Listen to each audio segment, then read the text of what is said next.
السلام علیکم ورحمۃ اللہ تعالی وبرکاتہ۔ جامعہ رضویہ منظر اسلام کے آن لائن سبق میں آپ کا خیر مقدم ہے۔ پیارے بچوں، کھولتے ہیں اپنی کتاب المعتقد المنتقد، کچھ عبارت پڑھ لیتے ہیں۔ بسم اللہ الرحمن الرحیم۔ ومنہ انہ تعالی خالق لافعال العباد والعبد کاسب۔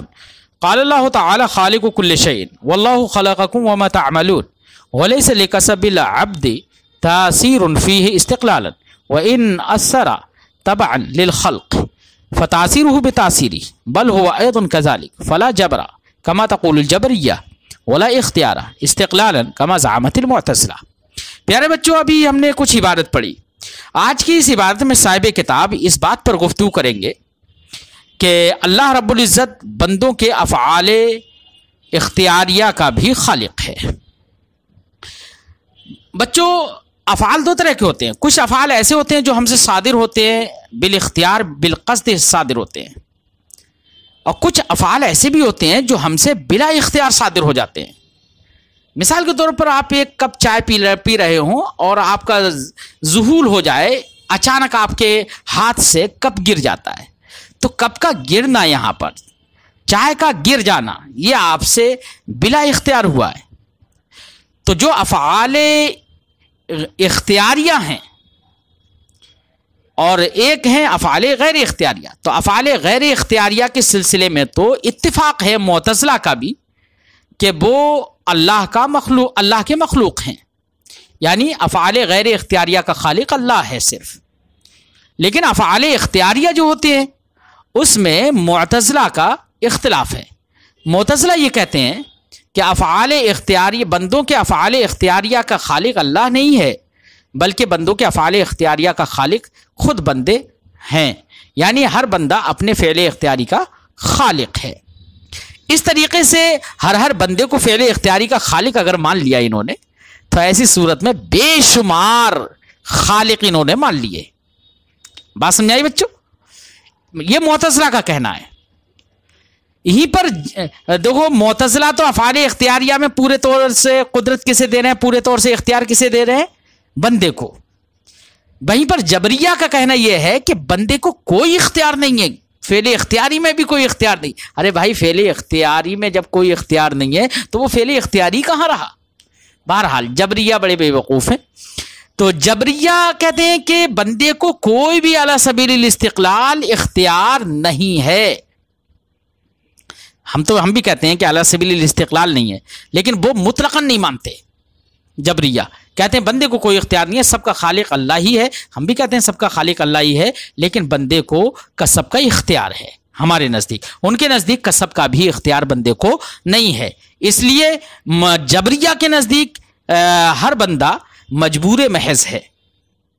تو جبریہ نے، معتزلہ نے افراط کر دی اور جبریہ نے تفریط کر دی۔ تو افراط و تفریط ہے یہاں پر۔ اہل سنت و جماعت کا معتقد یہاں پر یہ ہے کہ بندوں کے افعال اختیاریہ کا خالق تو اللہ ہی ہے، ہاں بندے اپنے افعال اختیاریہ کے کاسب ہیں۔ اور جب کسب مان لیا تو کسب یہ بالاختیار ہی ہوتا ہے نا۔ تو ہمارے کہنے کا مقصد یہ ہے کہ بندہ علی سبیل الاستقلال مختار بھی نہیں ہے اور بندہ مجبور محض بھی نہیں ہے جمادات کی طرح۔ لہذا نہ ہمارے مذہب پر جبر لازم اور نہ ہی ہمارے مذہب پر علی سبیل الاستقلال اختیار ہوگا، جیسے کہ معتزلہ نے کہا اور جبریہ نے کہا۔ تو ہمارے نزدیک افعال اختیاریہ کا خالق اللہ ہے اور کاسب بندے ہیں۔ بات سمجھائی بچوں؟ اس پر صاحب کتاب دلیل پیش کر رہے ہیں آیت کریمہ سے۔ اللہ پاک نے ارشاد فرمایا خالق کل شیء، ہر ممکن کا خالق کون ہے؟ اللہ ہے۔ تو خالق کل شیء میں اللہ نے اپنے لیے فرمایا، ہر چیز کا خالق اللہ ہے، شے سے مراد ممکن ہے۔ بات سمجھائی بچوں؟ ایسے ہی واللہ خلقکم وما تعملون، اللہ نے تم کو بھی پیدا کیا اور تمہارے معمولات کو بھی پیدا کیا، یا جو تم کرتے ہو تمہارے اعمال کو بھی پیدا کیا۔ تو اعمال کو پیدا کیا، اس سے بھی سمجھ میں آ گیا کیا کہ سب کا خالق کون ہے؟ اللہ ہی ہے۔ سارے افعال اختیاریہ کا خالق کون ہے؟ اللہ ہے، کیونکہ ما تعملون میں ما عموم ہے، اس میں چاہے افعال اختیاریہ ہوں یا استراریہ، سب شامل ہیں۔ خالق کل شیء میں کل شیء میں بھی عموم ہے، اس میں افعال بھی داخل ہے۔ ایسے اللہ نے فرمایا افمن یخلق کمن لا یخلق، یہ مقام مد میں فرمایا کہ کیا جو پیدا کرتا ہے وہ اس کی طرح ہو سکتا ہے جو پیدا نہیں کرتا؟ تو اب اگر دوسرا بھی خالق اگر ہے تو مد کہاں حاصل ہوئی؟ یہ مقام مد میں خدا نے فرمایا تو مد تو تبھی ہوگی جبکہ صرف خالق اللہ ہوگا، کوئی دوسرا خالق نہیں ہوگا۔ اس لیے ہمارے نزدیک تمام افعال اختیاریہ کا خالق بھی اللہ ہی ہے۔ بات سمجھ میں آئی بچوں؟ یہ تو دلیل شرعی ہو گئی، دلیل نقلی ہو گئی۔ دلیل عقلی کیا ہوگی؟ تو بچوں ظاہر بات ہے دلیل عقلی یہ ہوگی کہ کوئی بھی چیز کا پیدا کرنا بغیر علم کے نہیں ہو سکتا۔ پہلے تو اس کو جاننا ضروری ہے۔ کوئی چیز، بھئی ہم کوئی چیز پیدا کرنے جا رہے ہیں، کوئی چیز کرنے جا رہے ہیں تو اس کا علم تو پہلے ہوگا نا۔ خاص کر خالق، اگر خالق کو علم نہ ہو تو وہ خلق کیسے کرے گا؟ اس لیے بندہ اگر خالق ہے بندہ تو اس کو ضرور اپنے افعال کا علم ہوگا۔ اب ہم دیکھتے ہیں بندہ ایک جگہ سے دوسری جگہ جاتا ہے، آپ ایک جگہ سے دوسری جگہ جاتے ہیں تو ایک جگہ سے دوسری جگہ جانے میں آپ کے قدم اٹھتے ہیں، گرتے ہیں تو حرکات اور سکنات ہوتی ہیں، بیچ میں قدم اٹھنے کے بیچ میں کچھ جو ہلکی ہلکی سکنات ہوتے ہیں۔ کیا آپ کو معلوم ہوتا ہے کتنی سکنات آپ نے کی، کتنی حرکات آپ نے کی؟ نہیں معلوم ہو پاتا ہے نا۔ جب آپ کو پتہ نہیں ہو پاتا ہے تو آپ حالانکہ وہ فعل اختیاری ہیں، تو پھر جب فعل اختیاری کا آپ کو علم نہیں ہے تو اس کے خالق کیسے ہو گئے آپ؟ اور یہ تو ظاہری معاملہ ہے۔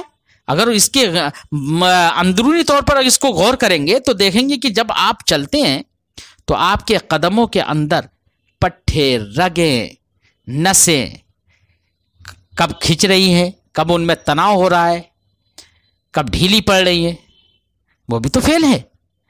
ان کا ڈھیلا ہونا، ان کا کھینچنا، یہ سب افعال اختیاریہ ہیں۔ اور بندے کو تو بالکل اس کا علم ہی نہیں ہو سکتا، وہ جاننا بھی چاہے نہیں پتا چل سکتا، اور خلق بغیر علم کے ہو نہیں سکتا، یہ متعین ہے۔ اس لیے بندہ اپنے افعال اختیاریہ کا خالق نہیں ہو سکتا ہے۔ بات سمجھائی بچوں؟ بہرحال تین مذہب ہیں۔ جبریہ یہ کہتے ہیں، ایسی روافظ بھی یہی کہتے ہیں کہ بندے کو کوئی اختیار نہیں ہے، وہ مجبور محض ہے، یہ نہایت تفریط ہے۔ معتزلہ کہتے ہیں علی سبیل الاستقلال، بندے کو افعال اختیاریہ میں اختیار ہے اور بندہ خود اپنے افعال اختیاریہ کا خالق ہے۔ یہ تفریط، یہ افراط ہے، اور جبریہ نے تفریط کی۔ اب مذہب اہل سنت آپ سمجھ گئے کہ بندہ اپنے افعال اختیاریہ کا خالق نہیں ہے لیکن کاسب ہے۔ اللہ نے اس کو اختیار دیا ہے، ایک قدرت دی ہے اسے کہ وہ قدرت کو صرف کرے اور صرف کر کے اس فعل کو کرے۔ بات سمجھ آئی بچوں؟ اگرچہ کسب یہ خلق کے تابع ہوتا ہے، کیوں؟ اس لیے کہ پورا بندہ کو جب اللہ نے ہی پیدا کیا ہے، اس کی طاقت کو بھی اللہ نے پیدا کیا ہے، تو اس کی طاقت وہ اللہ کی طاقت کے، اس کی تاثیر اللہ کی تاثیر کے تابع ہے، یہی کسب ہے۔ کسب علی سبیل الاستقلال نہیں ہوتا ہے، اور خلق علی سبیل الاستقلال ہوتا ہے۔ بات سمجھ آئی بچوں؟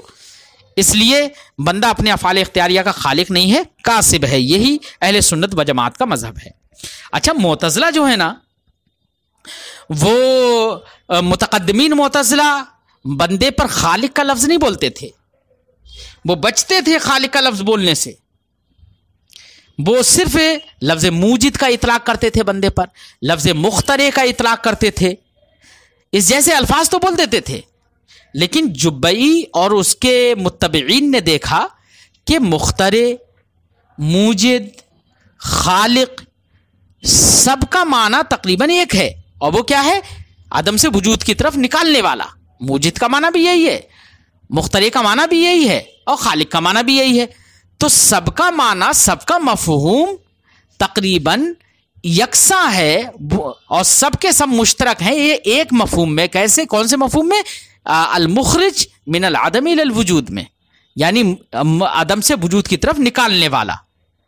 اور جب یہ ایک ہی معنی ہے ان کا، تو انہوں نے کہا کہ جب موجد کا اطلاق بندے پر ہو سکتا ہے، مخترع کا اطلاق ہوتا ہے، تو خالق کا بھی اطلاق ہوگا. تو اب جبئی اور اس کے متبعین نے خالق کا اطلاق یہ بندوں پر کرنا شروع کر دیا. بات سمجھ آئی بچوں؟ ہاں، ورنہ تو متقدمین معتزلہ بھی اس سے بچتے تھے. چلیے تھوڑا سا ترجمہ کرتے ہیں.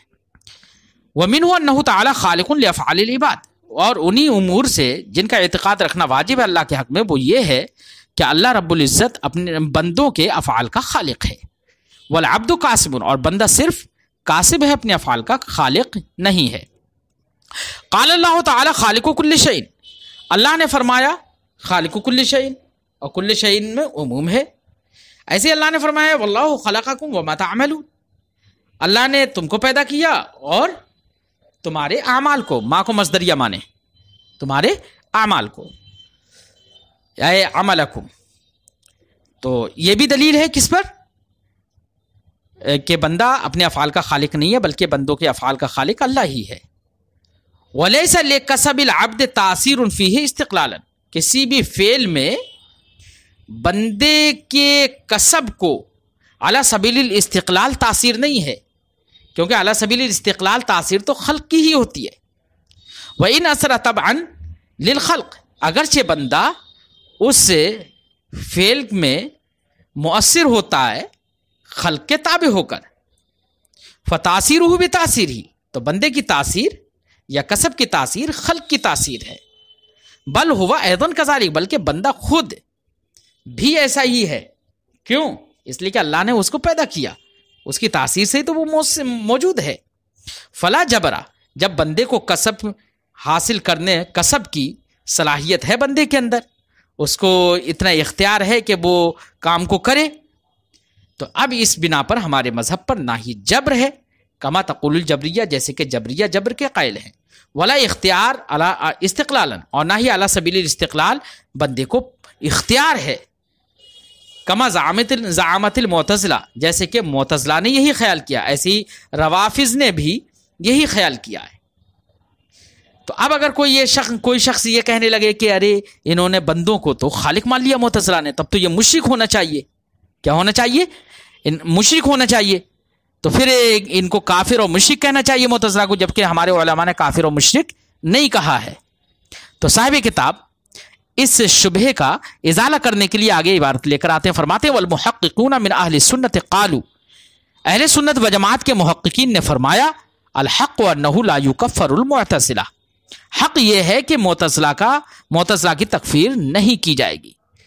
کس بنا پر؟ بقولہم ان العبد خالق لافعالہ باختیاری، اس بنا پر معتزلہ کی تکفیر نہیں کی جائے گی کہ انہوں نے یہ جو کہہ دیا ہے کہ بندہ اپنے افعال کا، جو افعال اس کے اختیار سے صادر ہوتے ہیں، ان افعال کا خالق ہے، یعنی بندہ اپنے افعال اختیاریہ کا خالق ہے. یہ قول کرنے کی بنا پر معتزلہ کی تکفیر نہیں کی جائے گی. کیوں نہیں کی جائے گی تکفیر؟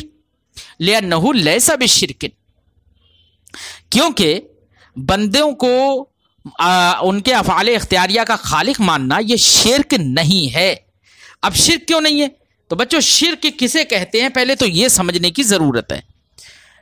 تو شرک کسے کہتے ہیں یہ بات سمجھنے کی ضرورت اس لیے ہے، یہ جان لی جائے کہ شرک کہتے کسے ہیں. تو پیارے بچوں شرک کہتے ہیں الوہیت میں شریک ٹھہرانے کو. کس کو؟ الوہیت میں شریک ٹھہرانے کو. اور الوہیت کے دو معنی ہوتے ہیں. الوہیت کا ایک معنی تو ہوتا ہے واجب الوجود مان لینا، جیسے کہ اللہ رب العزت واجب الوجود ہے. تو اب اگر کسی دوسرے کو الوہیت میں ہم شریک ٹھہرا رہے ہیں تو شریک ٹھہرانے کا معنی ہوگا کہ دوسرے یعنی اللہ کے علاوہ دوسرے کو بھی واجب الوجود مان لینا. ایک تو معنی الوہیت کا یہ ہوا. تو یاد رکھنا شرک نام ہے الوہیت میں شریک ٹھہرانے کا، اور الوہیت کا ایک معنی ہوتا ہے واجب الوجود کا، یعنی دوسرے کو واجب الوجود مان لینا. تو یہ شرک ہے. ظاہر بات ہے معتزلہ اس معنی کر بھی بندوں کو خالق نہیں کہتے. کیوں؟ اس لیے کہ بندوں کے لیے معتزلہ یہ نہیں کہتے ہیں کہ وہ واجب الوجود ہے اس معنی کر، اس لیے وہ مشرک نہیں. ایسی ہی الوہیت کا ایک دوسرا معنی ہوتا ہے مستحق عبادت کا. کس کا؟ کہ الوہیت یعنی استحقاق عبادت، یعنی جس کو شریک ٹھہرانے کا مطلب یہ ہوا کہ اس کو مستحق عبادت مان لینا، اور معتزلہ وہ بندوں کو مستحق عبادت بھی نہیں مانتے۔ تو شرک میں ہوتا ہے مشارکت فی الالوہیت کا، شرک کہتے ہیں مشارکت فی الالوہیت کو، اور الوہیت کے دو معنی ہوتے ہیں، ان دونوں معنی میں سے کسی معنی کر بندوں کو معتزلہ خالق نہیں کہتے۔ تو اب ایسی صورت میں شرک ہرگز نہیں ہو سکتا، اس لیے معتزلہ اہل سنت و جماعت کے محققین کے نزدیک کافر اور مشرک نہیں ہے۔ بات سمجھائے بچوں؟ فرماتے ہیں والمحققون من اہل السنت والجماعہ، اہل سنت و جماعت کے محققین نے کہا کہ معتزلہ اپنے اس قول کی بنا پر کافر نہیں ہے۔ کیوں؟ لأنہ لیس بشرک، کیونکہ ان کا یہ کہنا شرک نہیں ہے۔ کیوں نہیں ہے شرک؟ اذ الشرک انما ہوا بالمشارکت فی معنی الالوہیہ، کیونکہ شرک نام ہے، کیونکہ شرک وہ مشارکت فی الالوہیت کی بنا پر ہوتا ہے۔ وہم لا یقولون بذلک، اور مشارکت فی الالوہیت کو قائل نہیں ہے۔ کون؟ معتزلہ قائل نہیں ہے۔ بات سمجھائی؟ اس لیے محققین اسی کے قائل ہیں کہ معتزلہ کافر اور مشرک نہیں ہے۔ ہاں، ماوراء النہر کے کچھ مشائخ اور علماء نے معتزلہ کی تضلیل اور ان کی گمراہی میں مبالغہ کرتے ہوئے انہوں نے ایک جملہ بولا ہے۔ کیا؟ تضلیل میں مبالغہ کرتے ہوئے انہوں نے کہا المجوس اسعد حالا منہم، یہ کہہ دیا کہ مجوسی تو معتزلہ سے حال کے اعتبار سے بہتر ہے۔ کیوں؟ اس لیے کہ مجوسیوں نے صرف ایک شریک ٹھہرایا، یعنی اہرمن کو۔ وہ خالق خیر اللہ کو مانتے ہیں اور خالق شر اہرمن کو مانتے ہیں، تو انہوں نے اہرمن کو اہرمن کو صرف شریک ٹھہرایا اللہ کا، جبکہ معتزلہ نے ایک نہیں بے شمار خالق مان لیے، کیونکہ ہر بندے کو اس کے افعال اختیاریہ کا خالق وہ مانتے ہیں۔ تو ایک شریک ماننے والا بہتر ہوگا یا بہت زیادہ شریک ماننے والے بہتر ہوں گے؟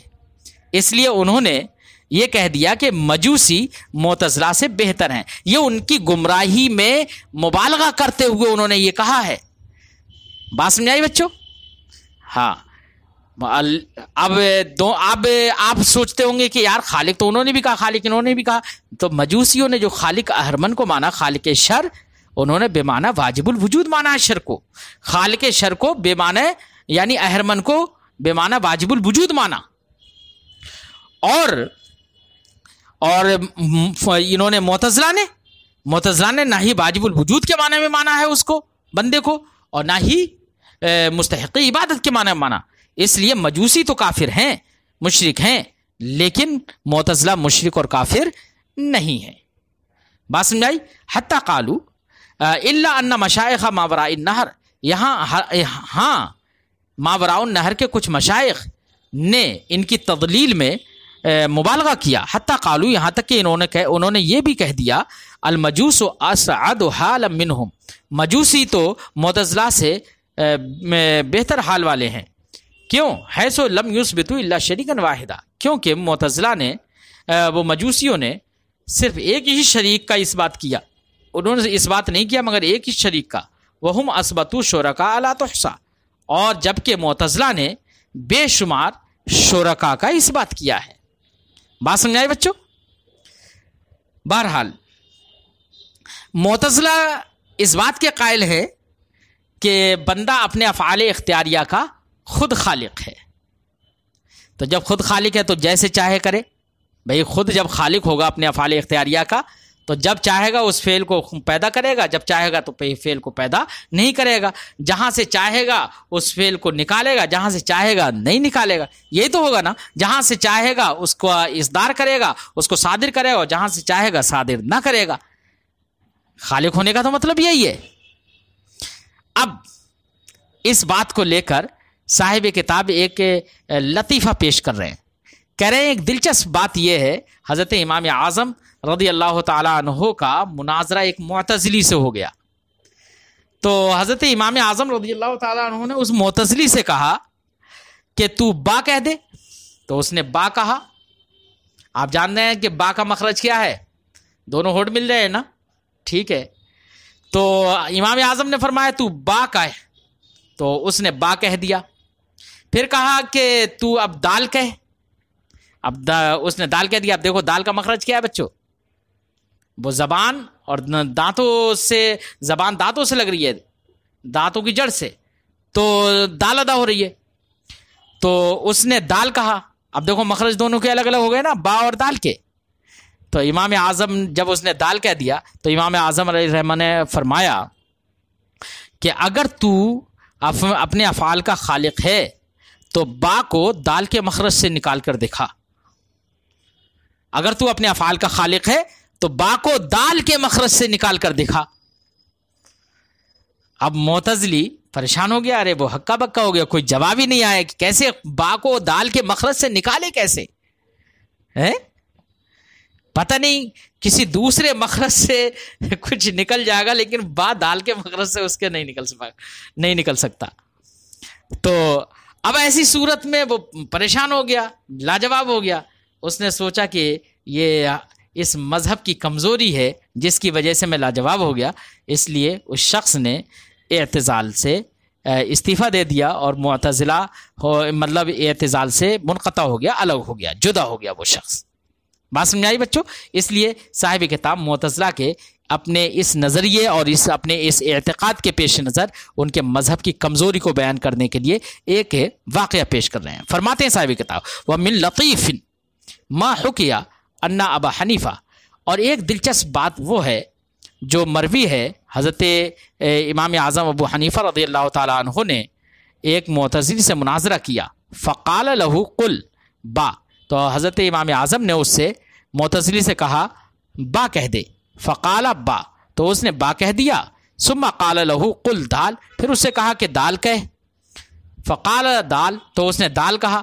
فقال ان كنت خالقا لافعالک، پھر حضرت امام اعظم نے فرمایا کہ اگر تو اپنے افعال کا خالق ہے فاخرج الباء من مخرج الدال، تو با کو دال کے مخرج سے نکال. او کما قال، یا اسی طریقے سے کہا، کچھ اور کہا. فانقطع المعتزلی، تو معتزلی اعتزال سے منقطع ہو گیا، جدا ہو گیا، الگ ہو گیا، یا لاجواب ہو گیا. بات سمجھائی بچوں؟ تو سمجھ میں یہ آ گیا کہ بندے اپنے افعال اختیاریہ کے خالق نہیں ہے، محض کاسب ہے، خالق نہیں ہے. بات سمجھ آئی بچوں؟ آج کی گفتگو ہم یہیں پر ختم کرتے ہیں.